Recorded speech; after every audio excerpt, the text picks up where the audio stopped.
ठीक है, दिखाइए एक बार सज्जनहार साहब को जरा दिखाइए। रुक जाइए, सज्जनहार साहब को दिखाइए और लेफ्टिनेंट जनरल संजय कुलकर्णी को, और उनके साथ हामिद खान को जरा दिखाइए। अब हामिद खान को जवाब हमारे देश के एक डिप्लोमेट और आर्मी ऑफिसर देंगे। हामिद खान, मतलब कितना एम्बैरेसिंग है ये देश के तौर पर, कितना एम्बैरेसिंग है एक देश के तौर पर कि आप तालिबान की एक ऐसी सरकार के लिए फुट डाउन करके पूरा फॉरेन मिनिस्टर्स मीट में कंसेंसस नहीं बनने देते हैं, उसको कैंसिल करा देते हैं सार्क देशों का, सिर्फ इसलिए क्योंकि आपको तालिबान के आतंकी रिप्रेजेंटेटिव्स को वहां पहुंचाना है। कोई देश इसके लिए तैयार नहीं है। मैं बताऊं आपको अंजना, आपने बड़ा अहम सवाल किया कि जी तालिबान को कोई वीजा कैसे देगा। मेरा सवाल ये है कि किस मुंह से आपके प्रधानमंत्री जो राष्ट्रपति जो बाइडेन है उनसे मिलेंगे, जिन्होंने खुद गुजरात के मुसलमानों का कातिल कह के मोदी के अमेरिका आने पर पाबंदी लगाई थी। दूसरी बात सुनिए, अब आप बात करती हैं क्वाड की, तो मैं सोचता हूं कि दुनिया का दो मुआ सांप है भारत, जो एक तरफ से ब्रिक्स के नाम पर अमेरिका से दुश्मनी से पहले कि हामिद खान आप एक भी लाइन और बोले, जरा मैं आपको एक जवाब देना चाहती हूँ। पीसीआर से मैं सीधा कह रही हूँ, इनका ऑडियो नीचे कीजिए, इनकी आवाज नीचे कीजिए, पहले इनको एक जवाब जरा देते हैं। इनका ऑडियो नीचे कीजिए, इनका ऑडियो नीचे कीजिए और सुनिए हामिद खान फ्रॉम पाकिस्तान साफ साफ कि वो दिन बहुत पुरानी बात है।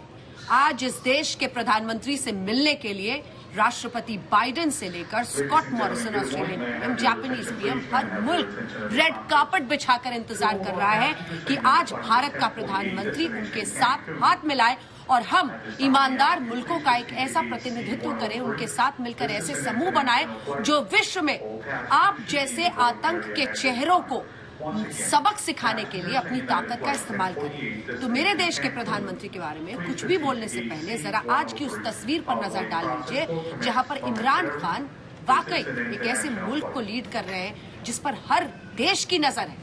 आप खुद ही बताइए ना सर, कितना मुश्किल होता है आपको कहीं के लिए वीजा लेना पाकिस्तान के? अंजना जी, कितनी मुश्किलें आती हैं और वो क्यों है? क्योंकि आपकी पहचान आतंक से जुड़ गई है। अब आतंक से जुड़ गई है आपकी पहचान का हिस्सा हो गया है आतंक के साथ। आपको हर जगह यही सफाई देते फिरनी पड़ती है। जल्दी से आप अपनी बात पूरी कीजिए। आज के उस पाकिस्तान पर मुझे जवाब दीजिए जो तालिबान का प्रवक्ता बन गया है। आपकी आइडेंटिटी अब इससे ज्यादा विश्व में नहीं रहेगी। आप you are spokesperson for Taliban. Anjana, अब मुझे भी तो बोलने दे। इसी तालिबान से दोहा में ज़ल्मे खलीलजाद मुज़ाकरात करते हैं। इसी तालिबान से अमेरिका लेजिटिमाइज करता है कि जी हमें इस तालिबान के तमाम नुमाइंदों की नुमाइंदगी कबूल है। इसी तालिबान को जो बाइडेन खुद एडमिट करता है। और आपको मैं बता दूं कि आपकी बीजेपी की हुकूमत भी आइंदा आने वाले दिनों में तालिबान से मुज़ाकरात कर रही है। आप खुद बातें कर रहे हैं, आपको अपना थूका चाटना पड़ेगा। इससे डरें आप इस बात से डरें। जितना आप जहर उगल रहे हैं बाहर अफगानिस्तान के खिलाफ, आपको खुद थूका चाटना पड़ेगा। और बाइडेन जो है वो आपको बता दूं, उन्होंने बड़ा वाज़ेह तौर पर कहा कि जो कुछ माइनॉरिटीज के साथ इंडिया में हो रहा है, जो कुछ कश्मीरियों के साथ हो रहा है और जो कुछ इंडिया कर रहा है उसका इंडिया को हो गया। अब इनका रिकॉर्ड चल रहा है, रिकॉर्ड पुराना रिकॉर्ड है। ऑडियो नीचे कर दीजिए, ये पुराना रिकॉर्ड है। बोलते रहिए। इनका चेहरा जरूर दिखाते रहिएगा जहां पर इनके होठ हिलते रहे। ये पुराना रिकॉर्ड है सर। और पिछली बार का भी अगर मैं आपका कुछ चला दूंगी तो यही बातें कही होंगी आपने। फर्क ही नहीं पड़ता। आपसे 2016 में बात की जाए, 2020 में बात की जाए, 2021 में, किसी महीने में आपका 16 सावन एक ही रट लगा रहता है। इसलिए हो गया सर, आपका रिकॉर्ड घिस गया। अशोक सज्जनहार साहब, बताइए इनको कि आज स्ट्रेटेजिकली विश्व में भारत क्या है और पाकिस्तान कैसे हर दिन एक्सपोज हो रहा है। देखिए, मैं एक बस एग्जांपल दूंगा, एक उदाहरण दूंगा अंजना जी, और वो ये है जो सबसे पहले जब वहां पर इलेक्शन हुआ 3 नवंबर को, 8 नवंबर 2020 को प्रधानमंत्री मोदी और जो बाइडेन की बात हुई। उसके बाद जब उन्होंने अपनी वहां पर शपथ ग्रहण की तो उसके बाद 10 दिन बाद जो बाइडेन का टेलीफोन आया प्रधानमंत्री मोदी को। उसके बाद 3 वर्चुअल समिट में हमारे दोनों नेता एक साथ काम कर चुके हैं, बातचीत कर चुके हैं। उसके बाद कितनी बारी उन दोनों नेताओं ने बातचीत की है। इमरान खान अभी तक 9 महीने हो गए उनको शपथ ग्रहण किए, सब तरीके से बोल रहे हैं भाई एक बारी तो मेरे से टेलीफोन पर बात कर लीजिएगा, एक बारी तो मेरी बात सुन लीजिएगा।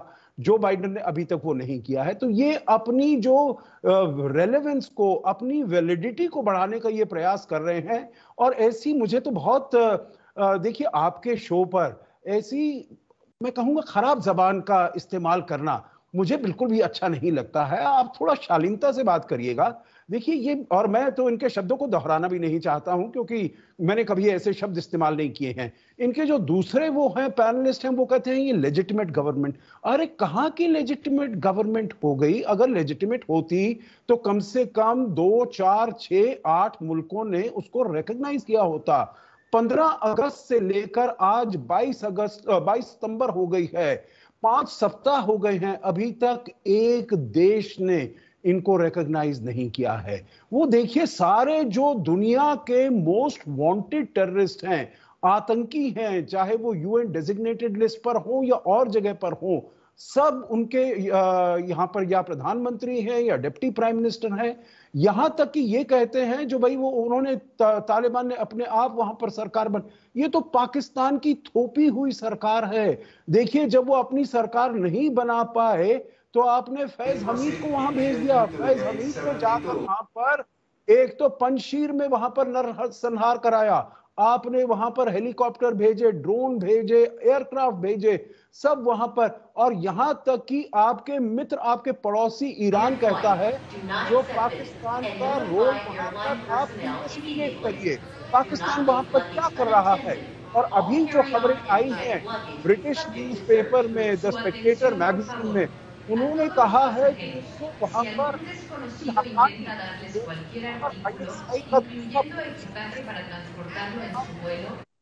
को मुक्के मारे, गोलियां चली।